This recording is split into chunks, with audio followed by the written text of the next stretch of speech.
Welcome to the New Bedford Lights chat. Tonight we have a special edition, election edition of the chat, and we're going to have half the city councilor at large candidates tonight, and then tomorrow at 6 p.m. we'll have the other half. So tonight we have Shaun Mulvey, Ian Abreu, Shane Burgo, Jennifer Arruda, and also will be joining us is Chris Carter, who has sent us a message that he's still at work, but will join us as soon as he can. Welcome all. Hey, Hello. Jack. Good Shane, evening. Thank you. Shane, why don't Hey, you unmute everybody. yourself? Because I want this to be conversational where Mhm. people just jump in. Uh, so I guess I thought I would start because I think one of the things that many voters look for is what kind of person you are. They just want to know about your character. So let's start with that.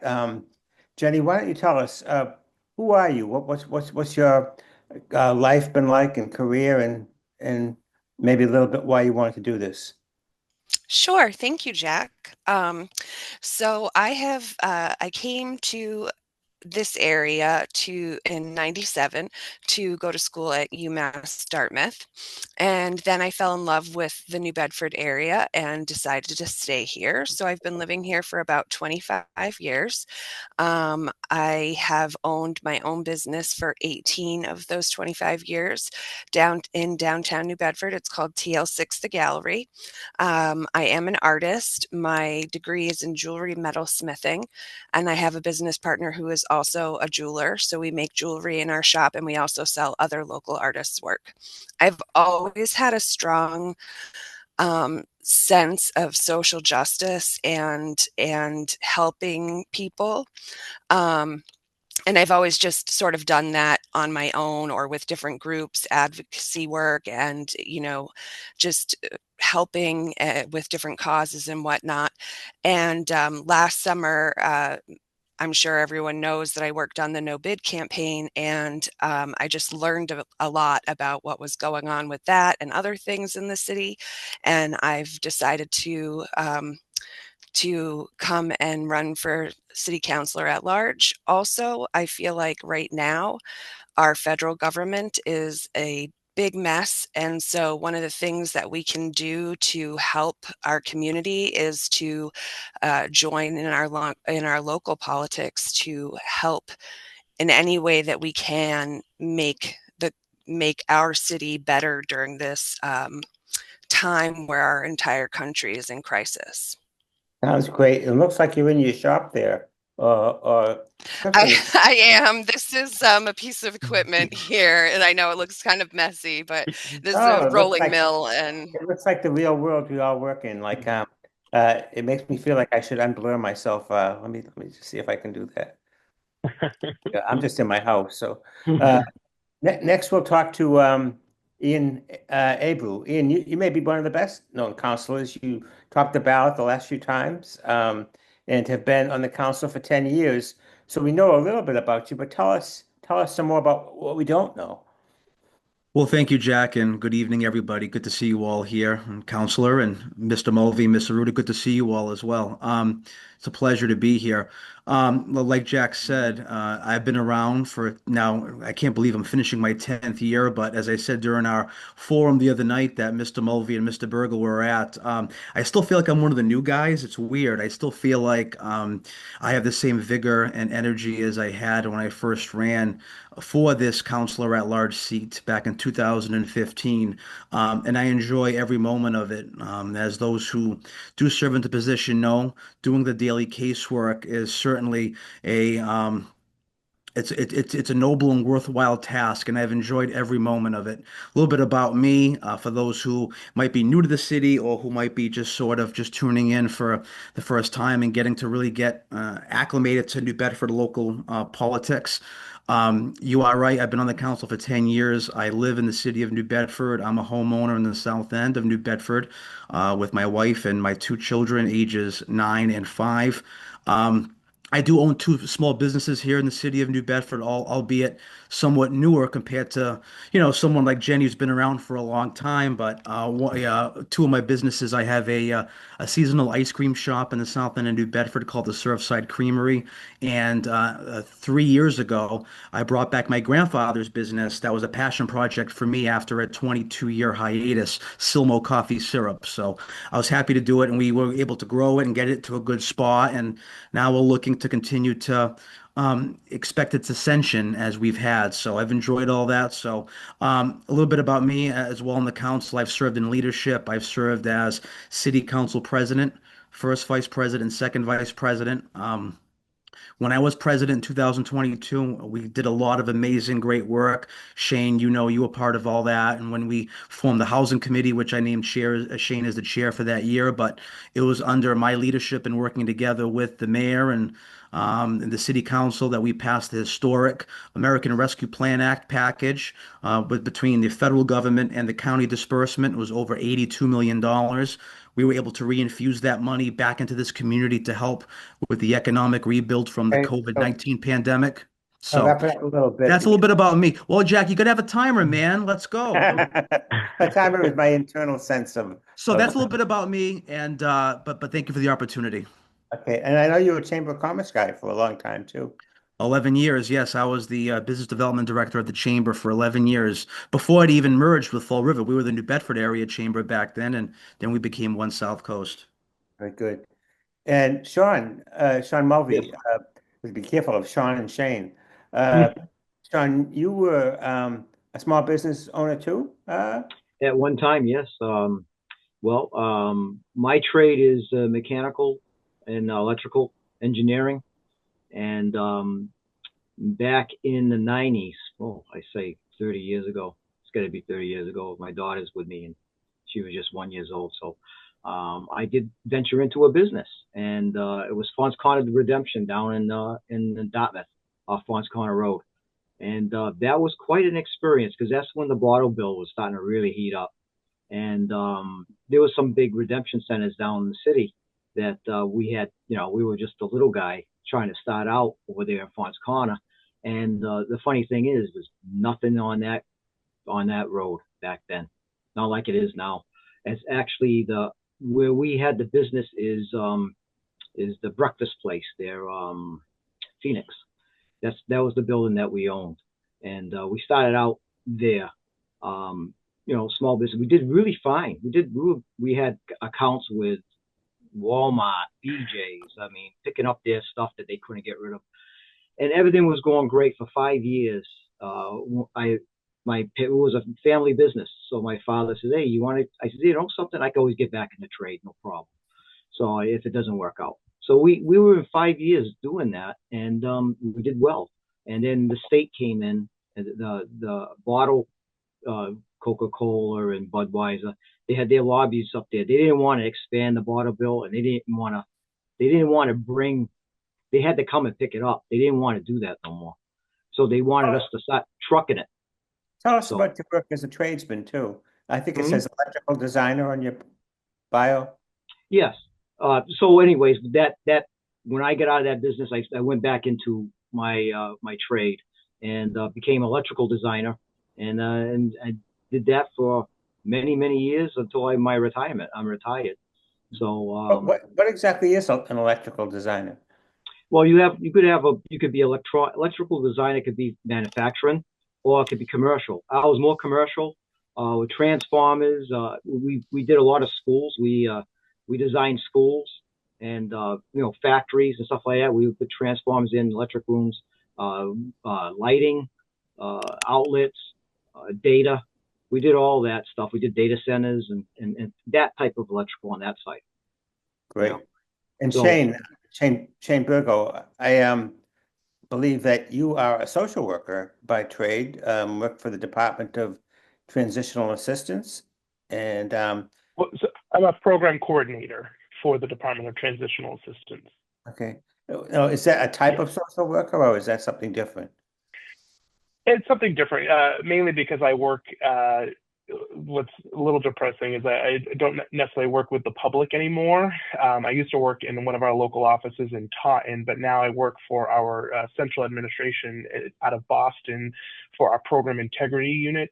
So I mainly deal with investigating fraud that takes place, or I the potential fraud, and then recouping any funds that may have been given out.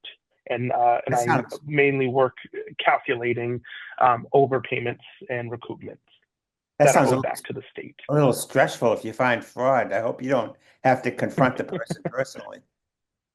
Well, no, I don't, and that's why it's not like social work where you would be meeting with clients and actually assisting them in their, transition, which that's the new name, Department of Transitional Assistance, as opposed to what people commonly refer to as the Public Welfare Office. But you used to do. So that's why there's an important distinction. Did you used to work directly with the public in social work?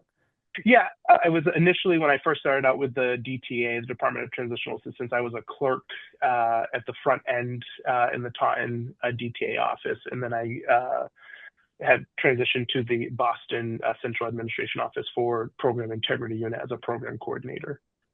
And I think I should say that you were one of the youngest persons elected to the council 2 terms ago when were you 28 years old when you were elected?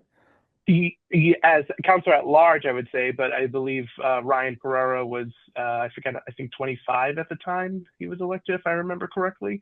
So he beat me at being the youngest at that time. But I believe the Ward 2 counselor, why am I blanking on his name right now? Martins. Steve Martins. He's going to be, I'm probably get an angry text from him later, but Steve Martins holds, I think, the record for the youngest ward counselor ever elected in New Bedford, but I believe I hold the record for the youngest counselor at large ever elected in the city at the time, yes.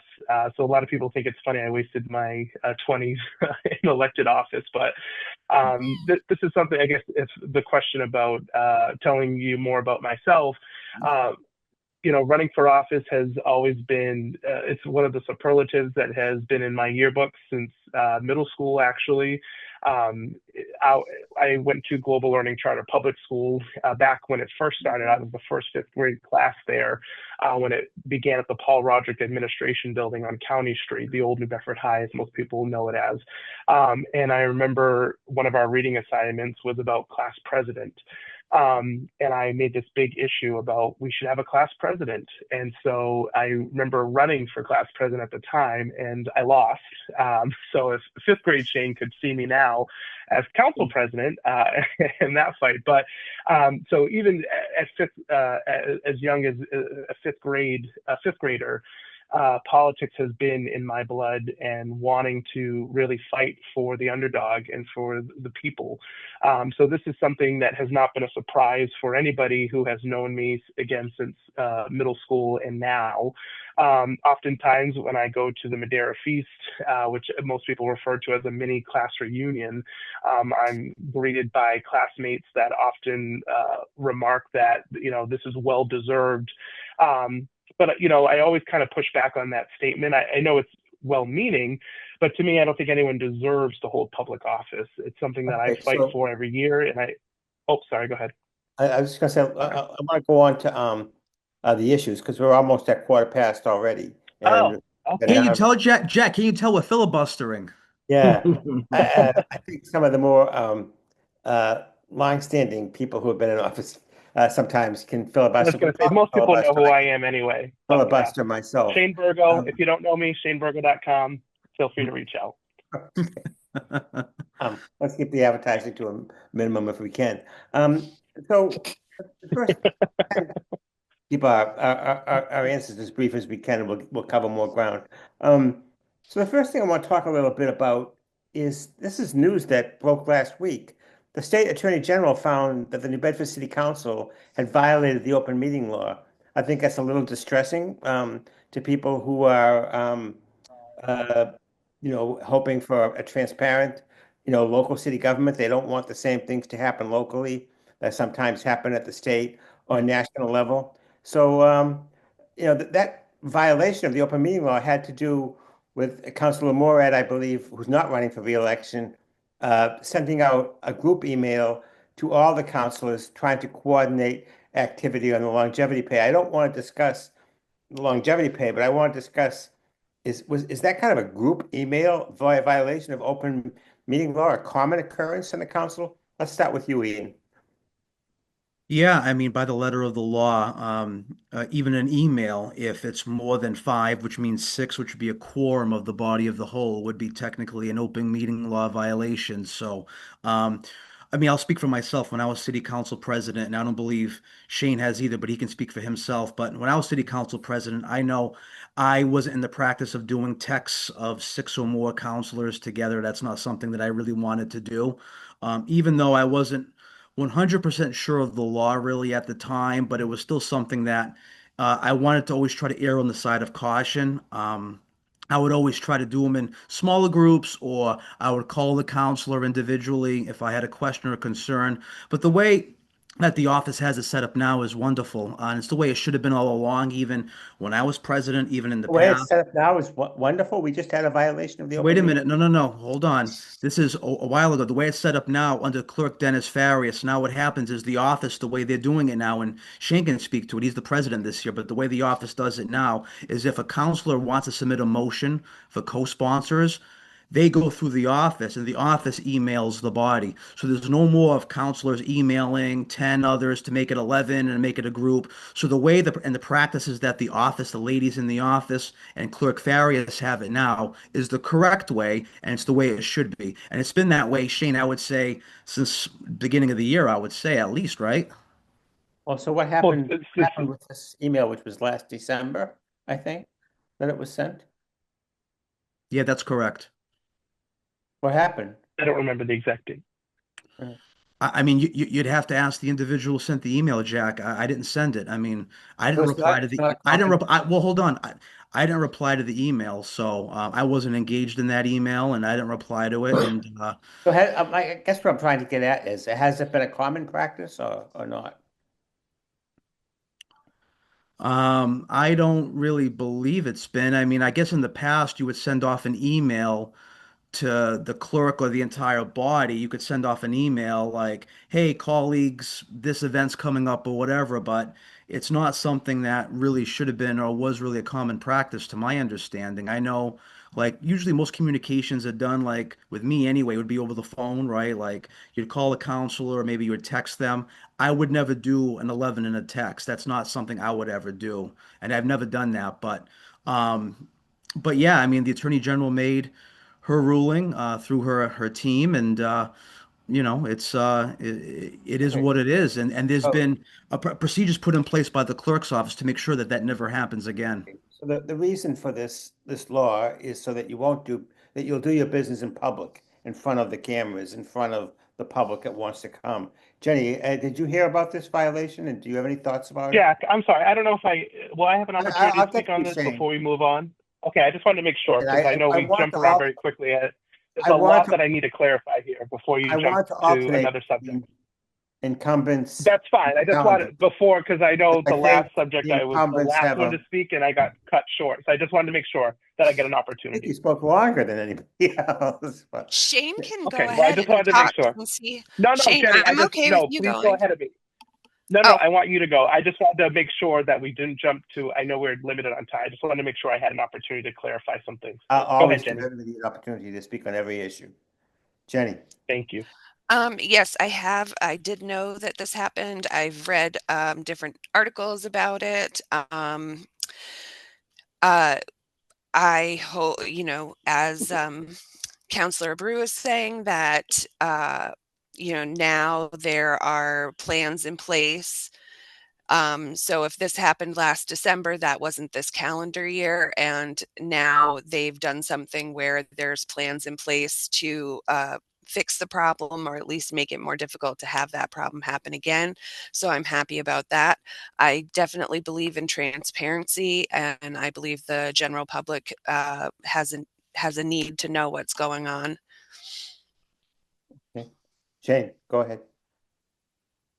Yeah, I want to clarify here the open meeting law violation that took place. It has something to do with the process of submitting motions for councils to co-sponsor. I don't know if that's the question that you're asking. That was the initial email that was sent out. It was a violation. It was a violation of the open meeting law, meaning the council was not doing its business in public. That's what it was. So the violation that took place that was clarified was that Council Morad expanded upon the motion and further explained why the motion was going forward and put her justification. That was the violation. I want to be clear here that the process that which you were asking Ian about, of what we have been doing in the past, which was if, for example, if I decided to put forward a motion to the full body and said, hey, I'm sponsoring this motion, who would like to co-sponsor it? In that, if you read the open meeting law violation, they have made clear that is not a violation of the open meeting law, because essentially you're just asking, hey, would you like to sign on to this? And then that motion would then be made public and we would be debating it. The only reason why this became an issue is because that motion, once it was put in this email, was then withdrawn and there was no further discussion about it until a text message was put out.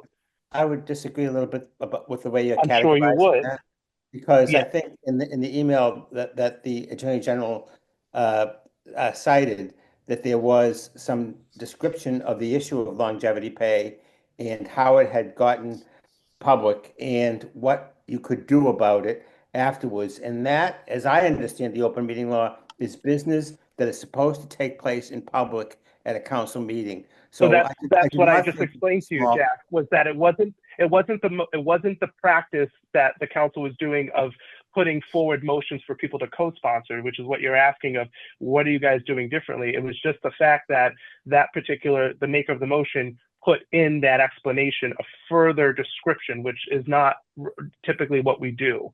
So whether it's under Ian's presidency or my presidency, that was what was customary, was to alert everyone, hey, I'm putting this motion forward to reduce redundancy, because I'm sure you're aware there's a number of issues that take place throughout the city. Sometimes councilors want to join forces. So to reduce the redundant motions, you say, hey, I'm putting forward this motion, who would like to sign on? If that was all that the email said, if you read the judgment from the Attorney General, they would have said there was no violation. But because there was further explanation, like you explained, that there was an explanation of longevity pay and her position, that's where the violation took place. All right. Councilor Burgo, it sounds like you're saying that it was not a big deal. I think, some people would think it was. I'm not saying that. But I don't want the message behind it to be as though the council has continued this behavior of trying to keep things hidden away.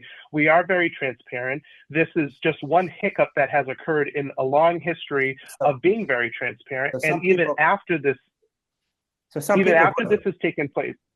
Some people. If I could just say really quickly, Jack. Even after this has taken place, as Councilor Abreu pointed out. No, this is too long. This is too long, Shane. You've had more time than anybody on the panel so far. I'll just say some people might disagree that the council has always been transparent. Shaun has not even had a chance to talk on this yet. Shaun, what do you think about what happened with the open meeting law violation? Well, I'm just new to this process myself, but I have to agree with Jennifer. I want transparency, and if something like that I'm kind of surprised from a long-time counselor that happened, then shame on her. So hopefully it doesn't happen again. And I think Ian said that they have things in place, and what Shane was saying, that it's a hiccup. So I don't think that. I'm glad you brought it up, Jack. I mean, you brought it out, and you bring it right out to transparency right now to the public, and I don't think it will happen again. So that's all I got to say. I'm not saying Councilor Moret is not a good counselor. I'm not saying that. There are people who have observed the council who think that the council is not always transparent. Let's move on. Shane, why don't you go first this time? I want to ask. I want to get at this housing issue, which is maybe the number one issue, the cost of housing becoming unaffordable in the city. And the way I want to get at it, and if people are uncomfortable, tell me, but I think we're running for public office. I'm a public figure. We should be willing to discuss a little bit about our own situation. I'm a homeowner in New Bedford. It's a very small house in the downtown. I have taxes like everybody else. But for people trying to buy a house or to rent a first apartment, it's gotten very, very expensive in the city. You are the counselor who's been associated with housing more than anybody. You brought up an interesting thing 2 years ago with the rent stabilization issue. It didn't go anywhere. The city has had a lot of starts of housing, which is good, but the problem is big. So where do we go from here with housing? Well, we're going to, as I've stated before, the council is still prioritizing housing in every way possible. Right now, we're still working on reforming the accessory dwelling unit. A lot of changes have come down from the state level now that it's gone statewide, which is huge, especially because I think at this point, rent stabilization, to address that point there, is something that we need to achieve statewide. It will never happen in the individual municipalities. We've seen it in Boston. We've had this conversation before, Jack, about the fact that a liberal city like Boston, their liberal mayor and council have passed it. It's been sitting at the state house for, I think, almost over a year now. So it won't happen for New Bedford that way. But now the next solution, if we're going to continue waiting for that, is to just build more units. And so we're working closely with people like Jordan Latham, our vacant property manager, who has uncovered, I believe, I don't know if it was you or someone in the Light has did a story on the amount of vacant and unused land that we have here in New Bedford, and trying to repurpose it and reimagine what we can do in the city. And that's really how we're going to be able to conquer the affordability crisis here in New Bedford, is being able to add more units to make it so it's not a supply and demand issue anymore.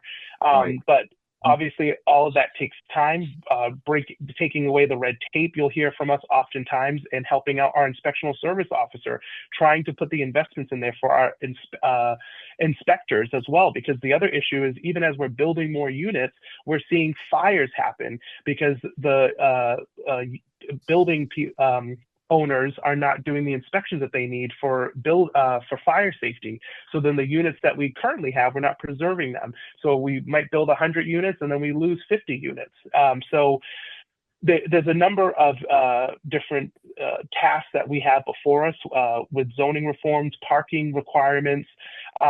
This council, again, will continue to keep pushing this administration for the Building New Bedford plan that we have been championing all along, and also trying to reform our shelter system for the interim time of people who are living on the streets that continues to grow.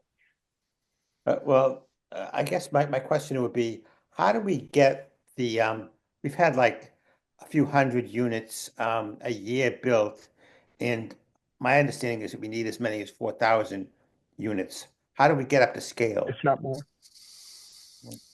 Well, again, as I pointed out, people talk about the fact that we don't have enough, we don't have more land in New Bedford to develop on. So we have to now work on what we, the unused or vacant property that we do have. The other issue is the vacant lots that we do have, working on an infill zoning, I believe is the term, if I remember correctly, because the current zoning that we have, I think we've had this discussion before, I forget the street that I always reference now, where there's this huge lot that you could potentially fit three tenement houses, which would be essentially 9 units there. But the way our current zoning works, you can only build one single family home there. That's not sustainable. So trying to, again, fix the zoning in New Bedford, not one, to make it easier to develop here, but two, to be able to build more than just that one single family home, and actually build 9 actual units there. So looking at ways, again, to reimagine the land that we have here in New Bedford, because we know we can't just create land. So we have to, again, reimagine what we're working with to then reform and rework what we have. Didn't we recently update the zoning to allow more units, mother-in-law units and things like that? Yeah, the accessory dwelling units, but that's just a small piece. And I want to mention too that New Bedford has always allowed accessory dwelling units. long before the state had authorized it statewide, we just had a lot of restrictions to it. So we lifted a lot of those restrictions. Now the ADUs, or mother-in-law suites, in-law suites, are just by right. So they're again, removing the red tape to access that and giving people easier access and opportunity to want to actually put them in their units. And again, working towards, again, the parking requirement, I think, is a huge hindrance, but we know parking is a huge issue here in the city.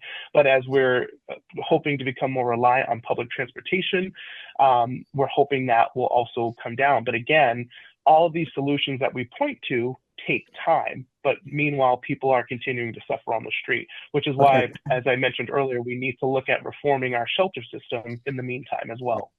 Thanks, Shane. For immediate solution. Shaun, you've been traveling around the city these last few months. What are you hearing about housing, and how can we fix it faster than we are presently? Is it possible?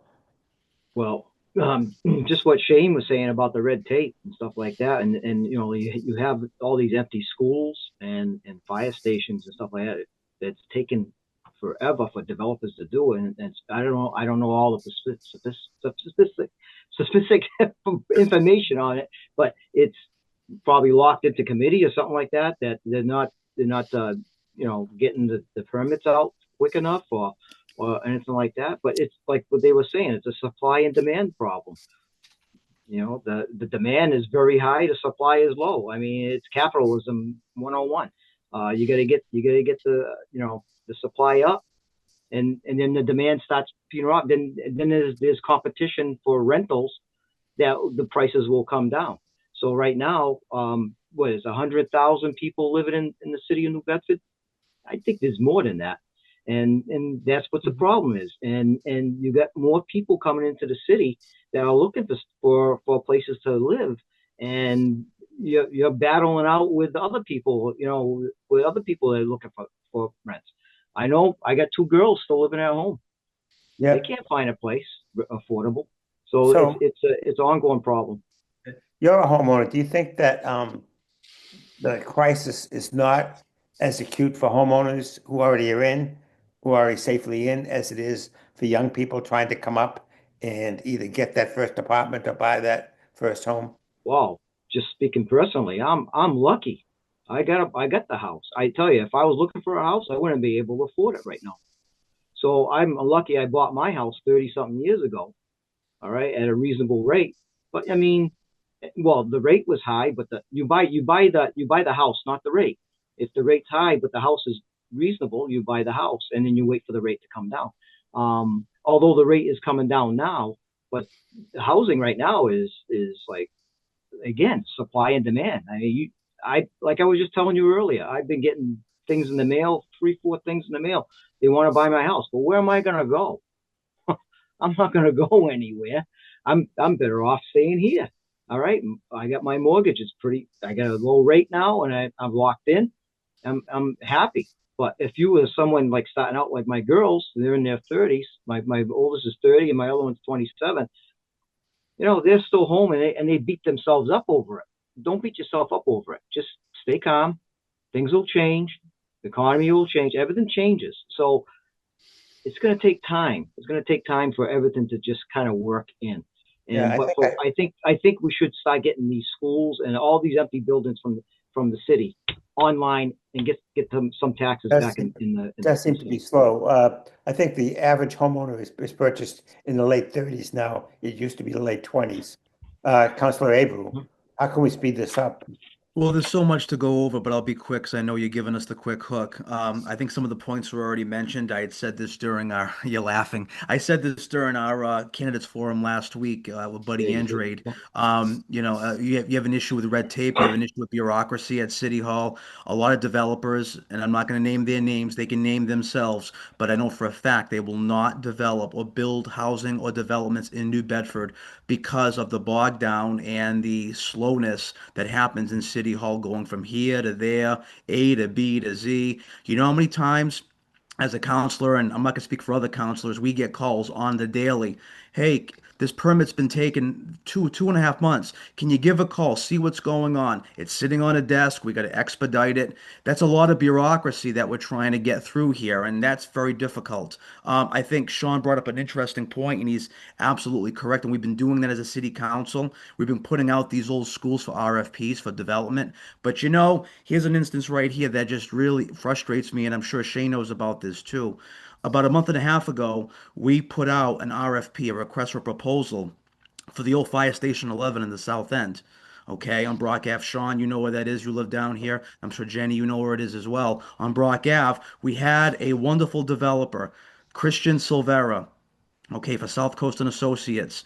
He had a great presentation. He got the bid. He showed us his financing. His financing was tight. He was going to develop it into mixed use housing for income restricted, some market rate. Anyway, he gets the RFP. We vote for it. We sign off on it. It goes forward, only to find out a few weeks later because there's a snafu with the solicitor's office. Now that RFP has to come back. He doesn't have the fire station. Now we have to reopen the process all over again. Other developers can now come in. They can now undercut him after we've already agreed on the price of the sale. And all while he secured his bank financing in the meantime. Stuff like that, we've got to tune up a little bit and be a little more careful. The snafu, as I remember, it was not anybody's intentional fault. The council had put some restrictions on who could get money, and the banks thought that there was some restrictions as to what could be done with the property that needed to be removed in order to get loans. Is something like that? You No, it was recall? nothing to do with that. It had to do with there was an issue where the city was through the solicitor's office, and I'm not going to get too technical because I don't want to confuse folks and just get too into the weeds. But the city was trying to say through the solicitor's office, we would rather have this developer lease this now property from us, not buy it from us and now own it. And he doesn't want to lease the property. He wants to own it. We gave him the bid in the RFP to own that property, to develop it. So now there's some confusion with the purchasing office. We're trying to work through that and see how this goes. Saying But it was the solicitor's fault, not the way that the regulations were instructed by the council? well, I'm not saying it's anyone's fault. All I'm just saying is that when I said we, I meant all of us collectively, the council, but the solicitor, our legislative council, the administration. We've got to tune up ourselves a little bit better to make sure that these things don't happen going forward because obviously something wrong happened. And we've done a million of these, okay? We've done all kinds of schools under my tenure as both president and as a counselor. We've done it with Shane involved. We've all done these. We did the armory recently when we bought it back from the state for $10 and we're flipping it now to get it developed. We've been well accustomed to developing these. We've the police station on Cove Street in the South End. It goes on and on and on. We've done a bunch of them, but somehow something fell through the cracks on this one, and we need to make sure that going forward that I's are dotted and T's are crossed. But again, bureaucracy is a big problem in City Hall, and I feel like we say it every 2 years. But every 2 years at these debates, we keep talking about bureaucracy. Well, we got to do something about it. We actually have to work towards it. And I think we're doing that. Shane mentioned that before, and I agree. We're doing tremendous work with the Building New Bedford back plan, the ADU accessory dwelling units. There's a lot of good stuff that we're doing, but more work does lie ahead.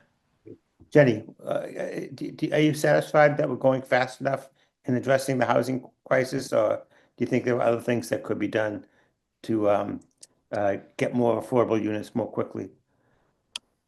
So I kind of look at first of all, there's a housing crisis. It's countrywide that there's a housing crisis. There are more people now unhoused and living on the streets, not just to mention people that maybe are in apartments that need to find other apartments. So that's one thing, is that it's not just a housing crisis in New Bedford, but it's a housing crisis nationwide. And I see it from obviously it's not just a singular issue. We have people that are actively unhoused. We have people that are living in apartments that people buy these apartments and they're flipping them, and they tell the tenants that have lived there for 10 years, well, now, your rent was 900 a month and now your rent is 1,200 a month, and they certainly can't afford that. So now they're becoming unhoused. So we've got those situations going on. And then one of the things so I sort of see it as like in the future going forward, getting more pathways to home ownership for younger people would help in the long term. So that's like a long-term solution. I would like to see some more ways we can help.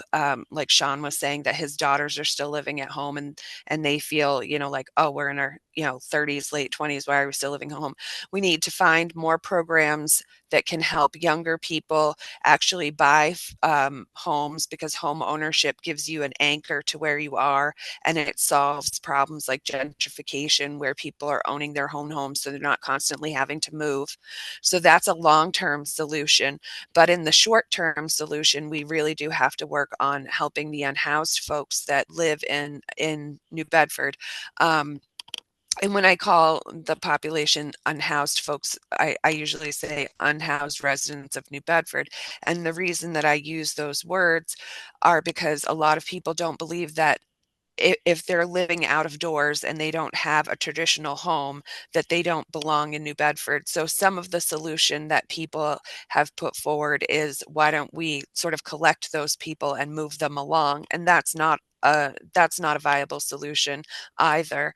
I believe in a housing first solution to the problem of homelessness.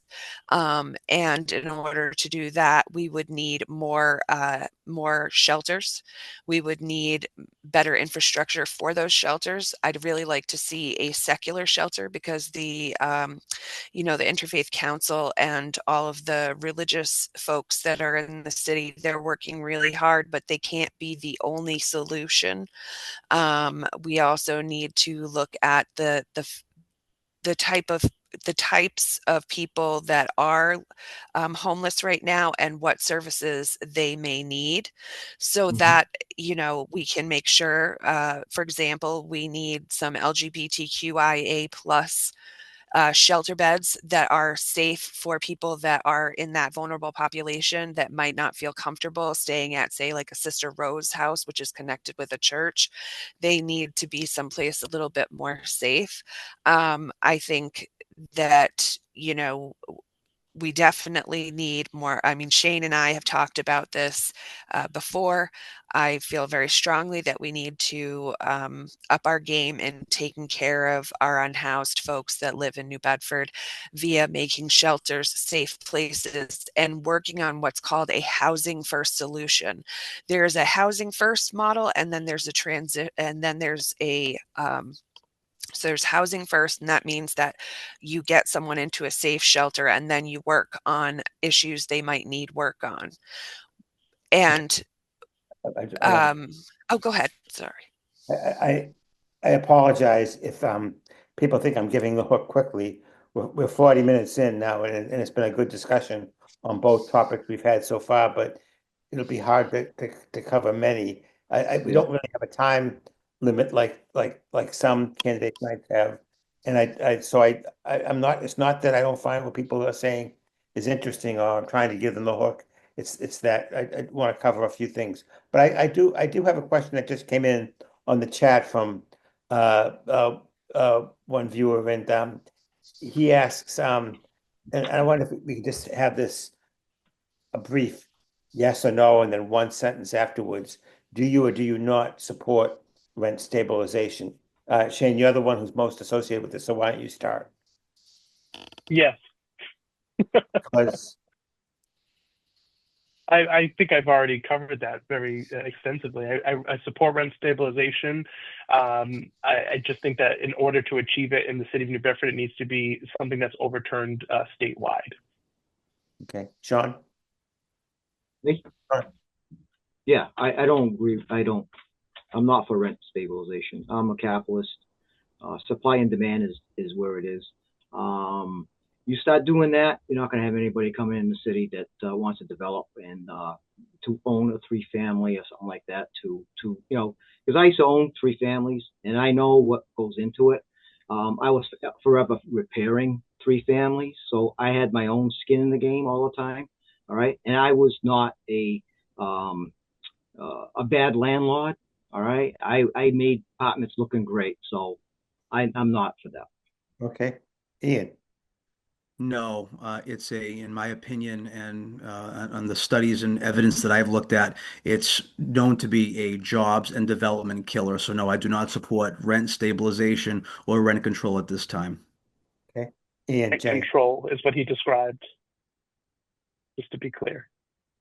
Okay. Sorry, I'm Jenny. sorry, Shane, what did you say? I Shane, couldn't hear you. just say, give Yeah, us, I just give us a wanted to one be clear sec. that Sean and Ian described rent control. But Okay, so sorry, go just, ahead, Yes, Jenny. right. just give And us, that's also, I was going to say that, Shane, this is the thing. Words have meaning, and rent control and rent stabilization are actually two different systems. And rent stabilization is a great system for getting an economy back in line. Right now, so many people in New Bedford are here with what they're making for money, and the rent is way up here. And rent stabilization is just a tool to get us back in line. While the incomes slowly come up, we just keep the rents at a steady, livable pace. And I think that a rent stabilization at this point is probably one of the few things that would help save our city, really. And it's not a dirty word, and people act like you shouldn't say it or use it. And it is a respectable economic tool that countries have used, cities have used. They used it in New York City. They also used rent control in New York City. They're two different things, no, though. this is one or two sentences. Shane, just in one or two sentences, please give us a distinction between rent control and rent stabilization. What's the difference? One or two sentences. Well, rent control is very rigid. I think it's a set marker across the board, and rents would be frozen. It's describing what I think Mr. Mulvey's saying, which I agree with. You don't want to stifle developers or landlords, or as I think I told you before, mom and pop landlords from being able to fix up their apartments and keep up with rising taxes or water bills. Rent stabilization, on the other hand, there's no set rate. It's about the rate in which you can increase. Because what we're seeing right now are, let's say your rent's $1,000. We're seeing landlords increase it by $1,000. That's a 100% increase. What rent stabilization would essentially do is say you can increase your rent every single year, just not by 100%. We would cap it to maybe 10%. So you can increase your rent every single year. There's no freezing it. You can increase it, but we're just saying you can't increase it by 100% and tell that elderly woman who's on a fixed Social Security income that, hey, your rent was $1,000 last year, now it's $2,000. So there's a whole lot longer discussion, but that's the long and short of it. There's a lot of other distinctions between rent control and rent stabilization, but I agree with Mr. Mulvey's points. But he's describing rent control, and I don't support rent control. I want to know what your definition of one or two sentences. Ian, did you want to say? Sorry. Yeah. One or two sentences, Ian. Oh, no, I just, when we had this debate last year, the testimony from developers and from folks in the industry was loud and clear that this would be an investment killer. Even if we call it stabilization, it's just the way it is. And like others have said, and I'm a firm believer of it. I believe you can fix the housing issue, or at least really take a stab at it correctly, if we continue to allow for more robust development in the city. We allow for more units to come online. We allow for greater competition. Greater competition means that there's more competition and less of a monopoly. We can open up more rental units in the city, thus driving the prices down. That's my point. It's basic economics. Okay. Where are those investors, Ian? Where are those investors? All right. Rent stabilization's not here. Rent control's not here. Those investors aren't here. I just wanted to make that point. Moving off rent control, nonsense. rent stabilization, anything else you want to call it. That's a much larger conversation, Shane. We can talk about why there's no developers coming in here. You know a lot of the reasons why that is. Could. But it's not because of rent control, rent stabilization. I just want to make that. Let's move on to the school system. New Bedford has, because it has a tax base that the mills have left a long time ago, struggles to fund its school system. And yet there seems to be a philosophy among some that we should do net school spending at the minimum and nothing more, while we know the suburbs that have better tax bases routinely go beyond what the net school spending is, and have these school systems that are able to put more money into educating the next generation. What would be your opinion as to how we can better address funding for the school system, given the situation with our tax base? Ian, why Why don't you start out? Well, I've never submitted any budget cuts. I don't think I've ever submitted a single cut actually in 10 years to the school department, unlike maybe some others who have submitted certain cuts just to score some points. Not naming any names, but that's nothing that I've done. I believe in the vision of Superintendent O'Leary and what he's trying to do for the school system. And I believe that obviously the charter school reimbursement formula has to continue to be advocated for and looked at so that we get a more robust return on our investment here in the city. I think that's important because the money follows the child, as we know. I think as far as the school department goes, um, we always want to try to exceed net school spending as much as we can. The reality is that we can only draw so much from the well, and I know a great portion of that obviously is subsidized through the state, which is great. But the point I'm trying to get at is that um, the youth of this community, they're our future workforce. They're our future families in this city. We want to keep them here. We want to retain this talent. We want to educate them and get them college and career ready. Even if they go away to college, they can come back. We want them to invest in New Bedford. So I think it's important to make sure that we're working with our school committee to ensure that they're getting all the tools they need to be necessary to be funded. And again, as you know, our role with the school department is our fiduciary role is the checkbook. We don't oversee operations. That's the elected school committee, as I know you know that.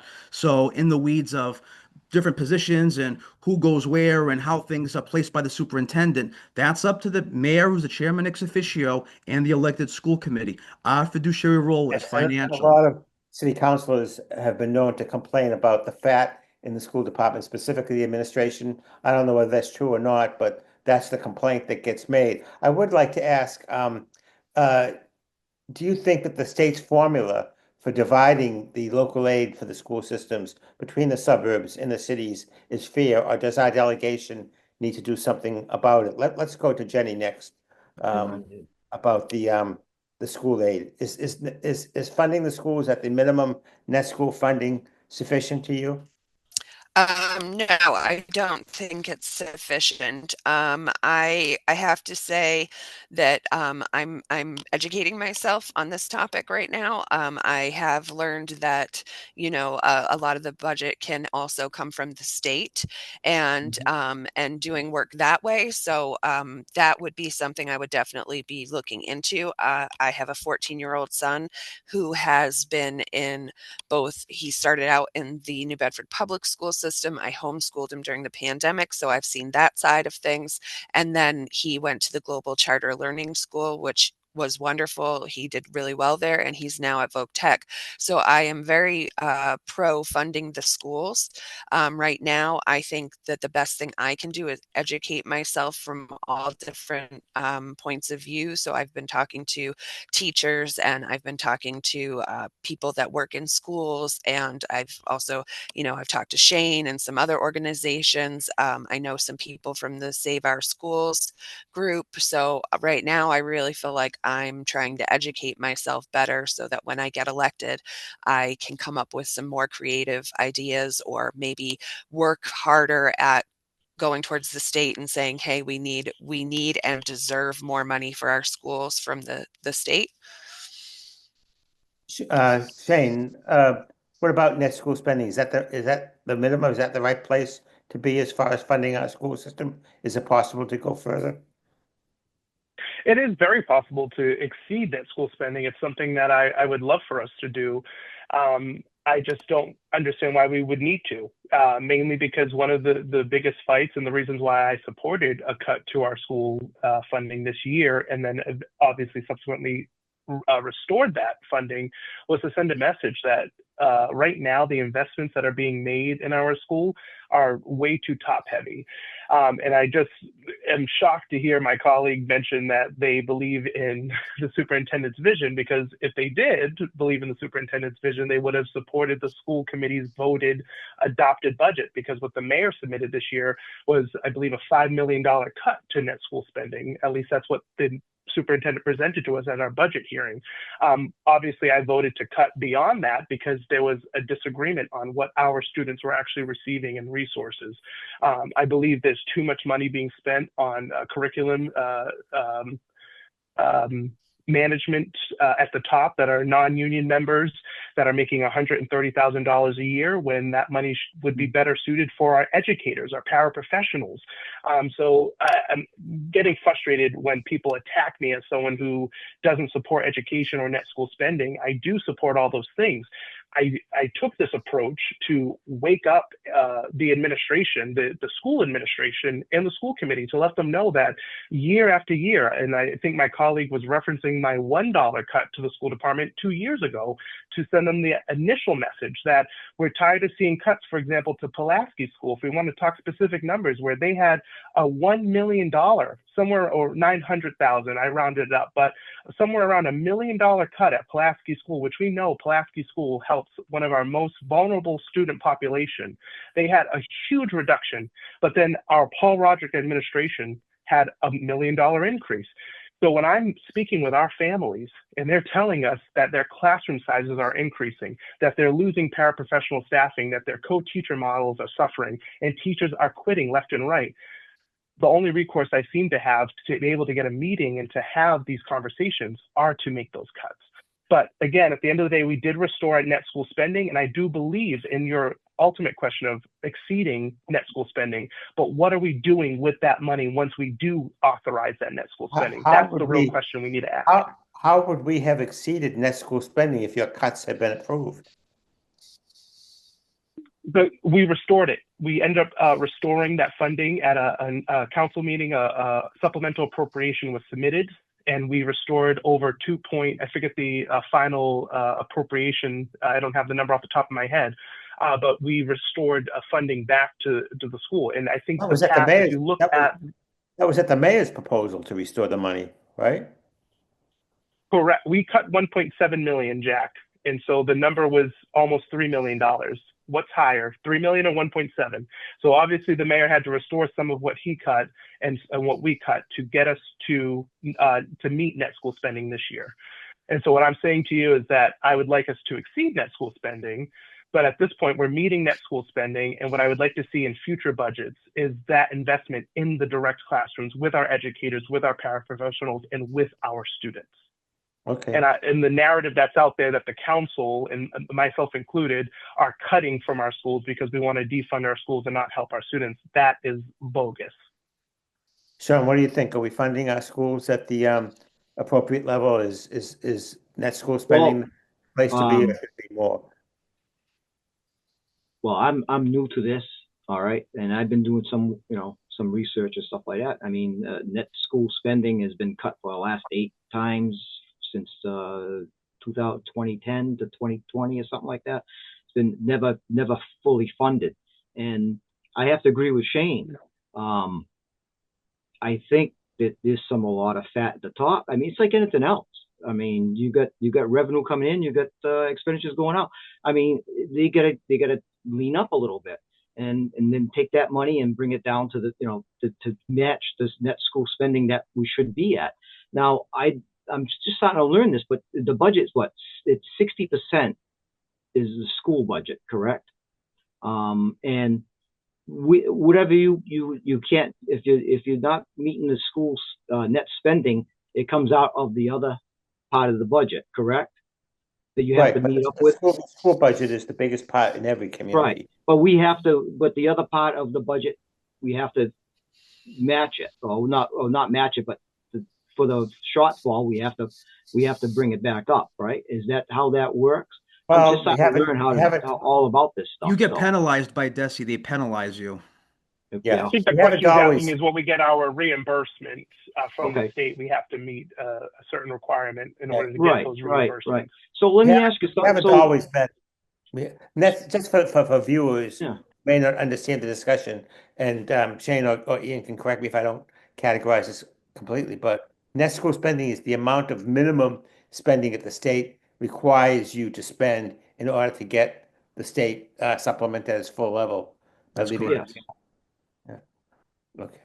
Okay. Right. So I mean, what are our state representatives doing? And I mean, are we having them try to help out the city of New Bedford? Because we always seem to have a shortfall down in New Bedford. I mean, why is that? I'm just learning. So that was some of the answers I would ask. And like I said, I'm not going to speak out of turn. I would really like to look at the numbers and then go from there, you know? So we have blown through this hour. Candidate Christopher Carter has not joined us, so I guess he was having trouble getting out of work. We can either go for the last 15 minutes because we're having a good discussion, Yeah. or we can wrap it up now. What's your pleasure, candidates? I'm fine with it. Keep going. Yeah, Let's well, go. I'm good. I think this is good. I'm learning a go. lot.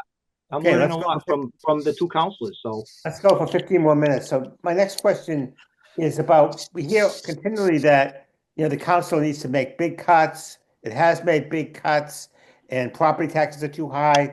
But the council, despite the mayor 3 times asking them to join the state's group insurance commission, which would really save millions, as much as 5% of the budget in health insurance costs for both employees and pensioners, has never even given the mayor a hearing on it. They unanimously, the council just dispenses of it and then says, we've got to cut this department, we've got to cut that department, we got to cut across the boards. Every other community, not every other community, but most communities, including Fall River, Thank you. around us, have joined the group insurance commission. But New Bedford evidently has enough money that we don't have to, go to a more affordable. The way it works is some people are put on to Medicare that are in a more Cadillac system. Some people, the mayor argues that there are different levels of insurance that you can get that for a person who's young and healthy, it's not as expensive. For a person older with more medical problems, you can. It does take the unions out of leverage. Some people think the unions have too much power in New Bedford. So how can the council claim that they really want to control taxes when they refuse 3 times now they've refused to go to join the state's insurance plan, which because of the greater numbers the state has and the employees can save monies on economies of scale. Why don't we start with you, Shane? Oh, wonderful. And I want to go after Shane because usually- I'm raring to go. I want to go after Shane. Go ahead. They alternate between the two candidates. But the first thing I want to say, Jack, is where are you getting your numbers from? That's the first thing I'll say. It's absurd because the one thing I'll say to you is that there's no justification, there's no proof that it's going to save us the numbers that you just stated as facts. I want to make sure the viewers that are listening and whatever article that might be written by this, there is nowhere that speaks to the fact that New Bedford, Massachusetts will save the 5% or millions of dollars that you just stated. That is not true. The other part I'm going to say is— How do you know that? Why have all these other towns joined if it doesn't save any money? It may save money by getting rid of coverages. That's how they can save. But but my question to you is, you're putting out an arbitrary number of 5% million. But where is that number coming from? You're just making up a number. So if the burden of proof is on you and the administration to prove to us, how do we know if we join the GIC and we take away the leverage from our public safety officers, from our public employees, the people on the front line serving our city, that this is the right way to go, just because we may save that amount because that number that you arbitrarily just spat out is going to actually be saved? We don't know. That's the mayor's number that he said as much as that's 5% the mayor's number that he, and where did he get it from, Jack, is the question that I'm asking you. Where are you getting the fact that it wouldn't save any money? Where are you getting that? What I just explained to you, Jack, because you can't answer my question, is that there is no evidence to prove that New Bedford, specifically New Bedford, will save any money other than getting rid of the healthcare coverages and services that we are providing to our employees. So beyond that, taking away that leverage for our unions is huge. We can do all the things that you just said. We can change healthcare coverages. We can change to different providers. We can do all those things if the administration is willing to meet with our Public Employee Commission, the PEC. That is what has always been done with all past administrations. And the PEC for many years has saved millions of dollars. Those are actual real numbers that I can provide to you. That is actual irrefutable proof of real numbers that we can save, not just make-believe numbers that the mayor has put out for you. That is real savings. That is real service for the men and women that, again, to put their life on the line for us in the police force, or our firefighters, our EMS, or just our clerical staff in city government. Everyone who works for this city that keeps this city running deserves the best. And so we already pay some terrible wages for in our AFSCMEs unions and others. And so the one benefit, and you can laugh all you want, Jack, laugh at the fact that you are reading from the mayor's talking points that you yourself can't prove are true other than what the mayor's putting in front of you to read from. So I can prove to you real numbers that the PEC, the union that you're trying to discredit, has saved over the years, but you can also provide me that same information. I've taken up a lot of time, but I just wanted to say that. A couple of things to correct. I believe the mayor has met with the Public Employee Commission on occasion, and that he has settled. He has to. He has to, unless we pass this measure that you want us to pass, and then he won't have to meet with them at all. You just said he hasn't been willing to meet with the PEC, and I believe he has. Secondly, no, what I said is that he doesn't want to. He's not willing to negotiate. That's what the point I'm trying to get across. And what he's looking for us, the council, to do is to remove that out of the equation, so he no longer has to negotiate, and he can have full reign and authority to do whatever he wants. Well, that's what this measure would do. Is that correct, Jack? Is that if we adopt this measure, he would not have to negotiate with them. He would not have to meet with them. He would go to a third-party arbitrator and say, "I'd like to remove all these coverages, and you decide." So instead of negotiating in good faith. So my understanding is the way the process works is that if the two sides can't come to agreement, just as with salary issues, it goes to an arbitrator. That's the way when the union and the city can't come to an agreement on salary items, they go to an arbitrator. It's just the same situation for health insurance. When they can't agree, they go to a third-party arbitrator. That's a way of getting out of deadlocks. And communities surrounding us that are more affluent than us have gone to it. You say that the employees deserve the best health insurance, and certainly they do, but they also deserve the best school system, the best housing. And this just seems to be one situation where the council is willing to give people who work for the city a benefit that most people who pay the taxes in the private sector don't get that kind of health insurance coverage. You also said that the only way to save money is by having health insurance that is not as good. I'm not sure that what you're basing that and that's accurate. But Councilor Abreu wants to get in on this. So go ahead. Switching to different providers. That was your own admission. By changing the providers, by changing the coverages, that's how they would make those savings. But you can't provide that evidence of how we would reach that. But I've used up my time. I'm sorry. I don't think that was my admission, but go ahead, Councilor Abreu. Thank you very much. So, it's funny because this goes back to even predating my colleague who spoke before me. I think this is 6 or 7 times now. I think 6 times this has been before us, and each time we've sent it down the chute. It's interesting. Communities that have adopted this 21-23 section to go to the state GIC plan. There may have been some savings in communities where this was adopted because the plans were renegotiated and it was sent out. But I've seen no proof and no evidence, and I've been studying this now going back to 2017 when the mayor first put this before us, that those savings translated to savings for the property taxpayers.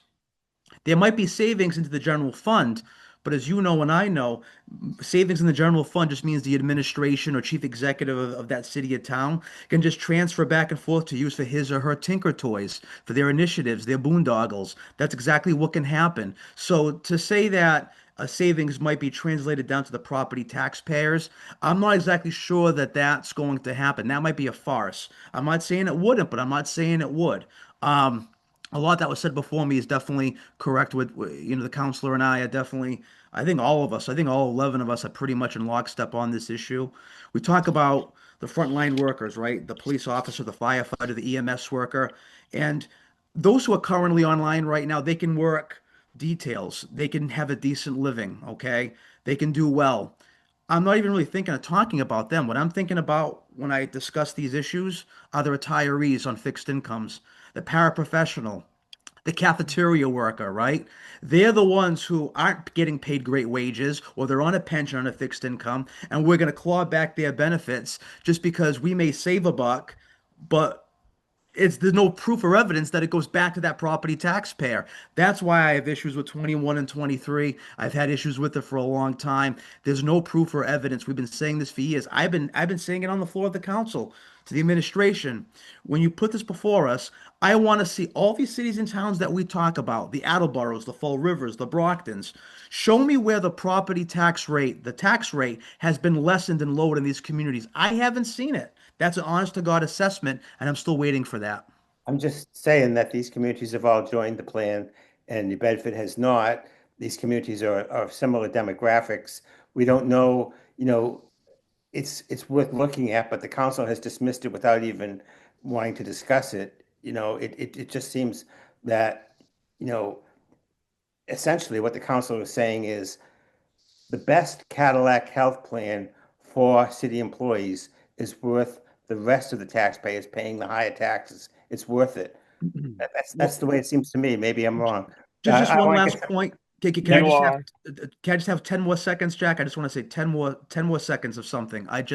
You go on the city's human resource website now. I know that we're having issues hiring and there's some freezing going on, but you go and look in the past, you look what's happening, you look at the call to arms for police, fire, EMS, everything else in this city, the MBPS and our school system. We are desperately looking for help.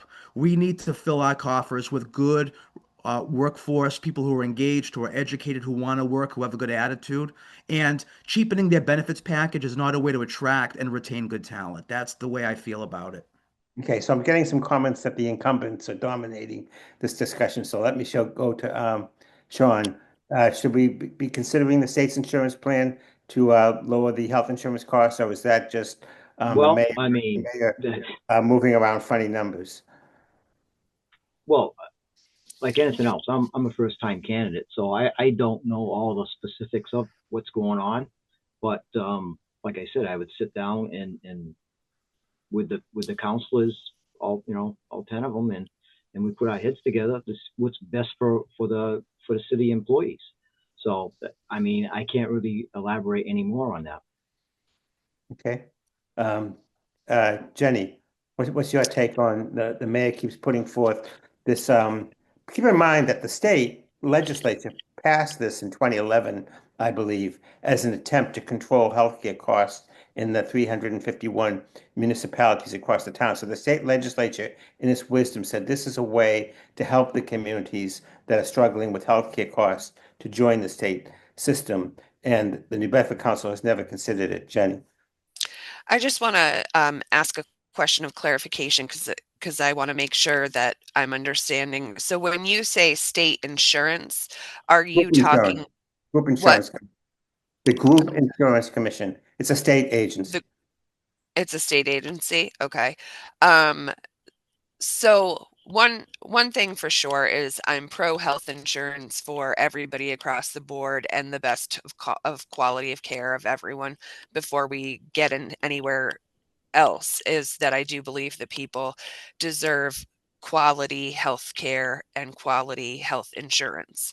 Um, if, like Ian is saying, that there's not really proof that changing to this state insurance, the state group insurance, would get dollars back to where it needed to be, then what is the point to keep continuing to bring it up if all of the city council and possibly I'm thinking that the police and the fire departments probably don't want to change this either. I don't know. Obviously, I would ask them. Um, but why change something if it's not going to put the dollars where the dollars need to go? Doesn't make sense.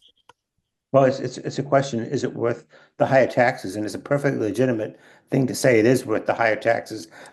Okay, so yes, I would say I know that people don't like to, everyone wants to say let's lower taxes, lower taxes, lower taxes, but there are things that are worth not lowering taxes and to have a system where our fire department and our police officers and other city workers are fully insured for their health care is something that I do support money going to.